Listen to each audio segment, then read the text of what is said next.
as histórias que meu pai contava e tudo mais. E meio que isso gerou um ódio dentro de mim, então eu me fechei para entender essa arte dele. Depois que ele morreu, eu comecei a observar.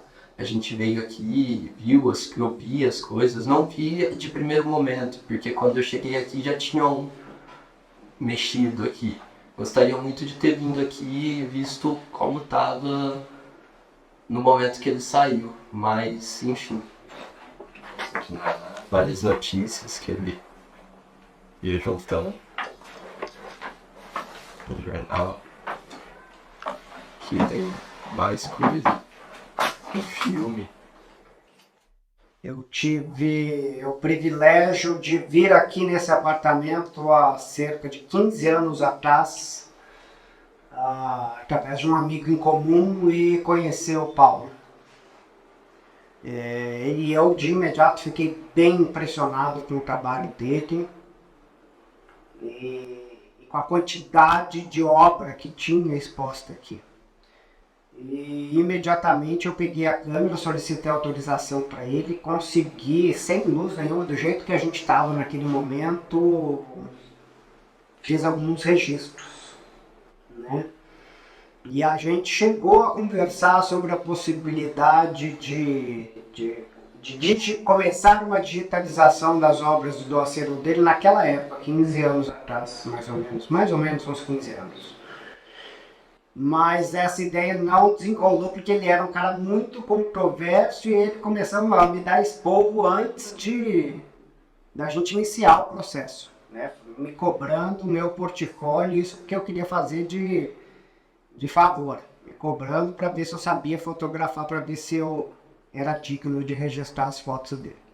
E por isso a história não foi para frente. Mas eu mantive alguns contatos esporádicos com ele, a gente não levou esse projeto adiante e depois a gente acabou se perdendo, né? Perdeu esse contato, mas em muitos lugares que eu frequentei, de pessoas, de conhecidos em comum, eu acabei sempre me deparava com a obra dele, ela sempre me deixou extremamente impressionado.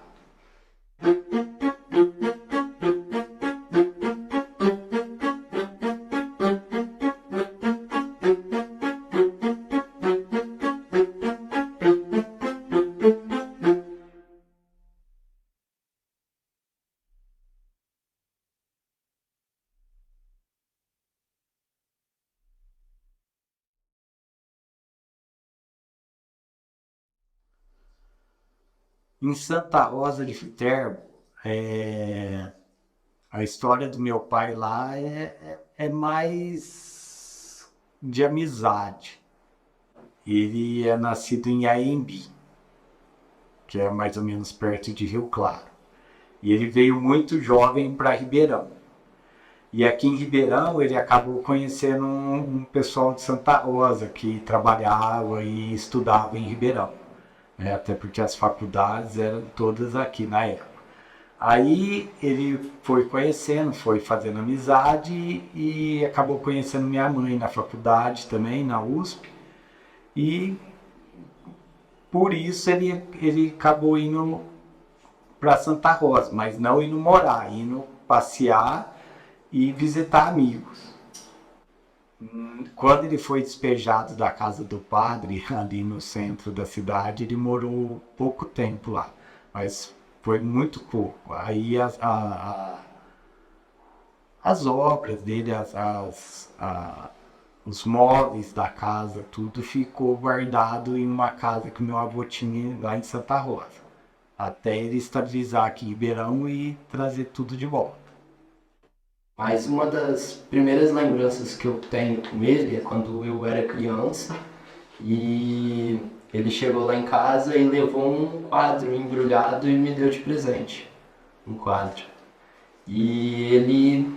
E essa é a primeira lembrança que eu tenho dele, que era uma criança meio que se defendendo de um possível ataque, não sei explicar. É uma arte muito complexa, ela chega a ser entre o abstrato e o modernismo, não sei explicar. É uma coisa, uma arte muito complexa. E eu, como criança, não entendi. Eu fui entender depois que ele morreu. Estudando isso, eu consegui entender e encontrar um sentido na arte dele. Não sei se eu posso falar assim, eu acho que foi mais uma reflexão. Ela faz você refletir e enxergar aspectos da humanidade que normalmente as pessoas não querem ver. E aí, depois do falecimento dele, que eu fui me ligar nisso, começar a entender, buscar entender.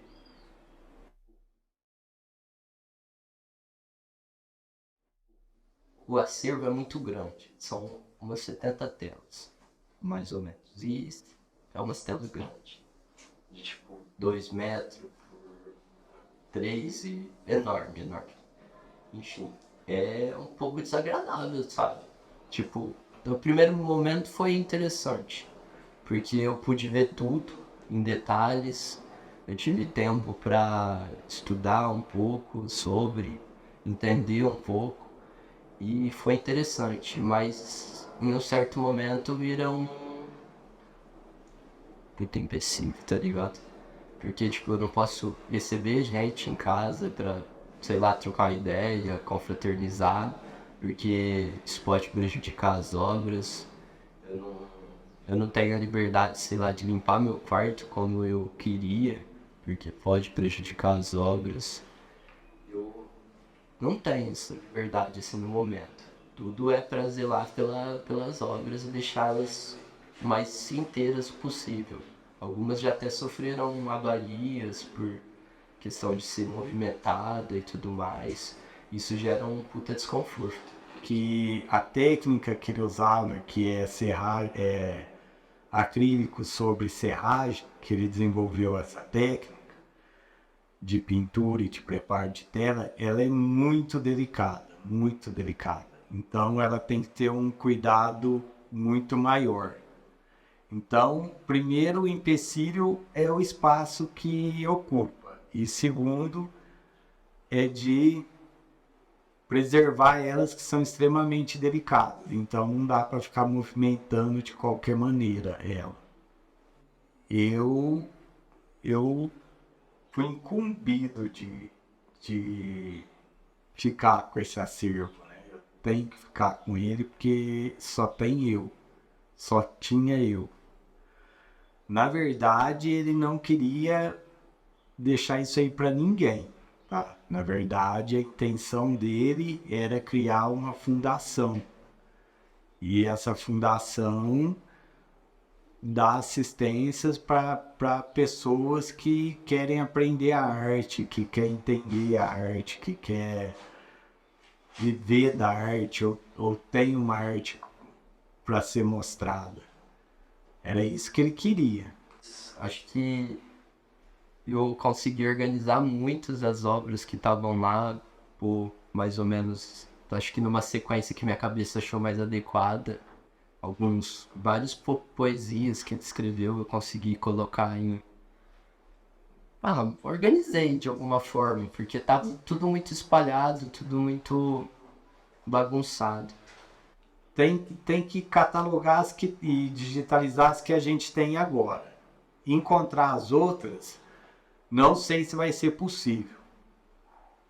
Uma pequena parte a gente consegue encontrar, mas a maioria eu acredito que vai levar muitos anos até você conseguir encontrar essas obras, porque são muitas, muitas, muitas. E também tem aqui na casa dele, que não é só as obras, só os quadros, mas tem muitos rascunhos e projeto da construção dessas obras. E tem tudo aqui. Então isso é importante catalogar, porque através desses documentos a gente pode até tentar encontrar as obras.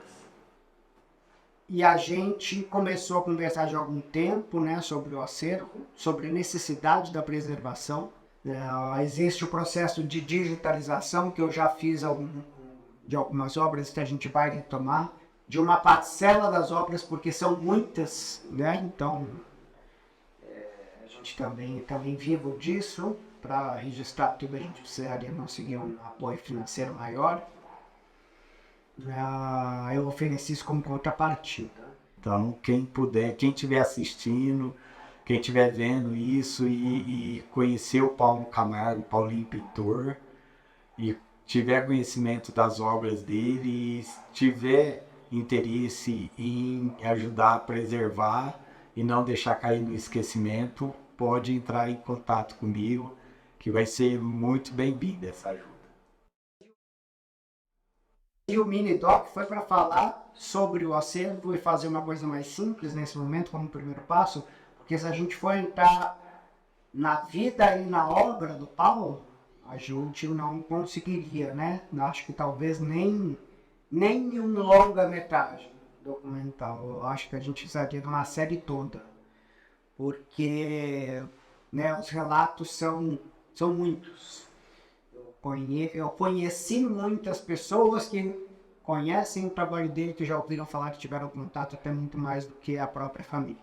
São pessoas de Ribeirão que estão ligadas ao estilo de vida, à arte, né, ao mundo que ele vivia. Então, isso está... Então, eu também estou nessa busca, né, porque, independente das questões do acervo, eu acho que é uma história que precisa ser contada. Né? Essa segunda história também, né? A vida e a arte do Paulo, porque assim como o acervo dele, a história tem que ser preservada.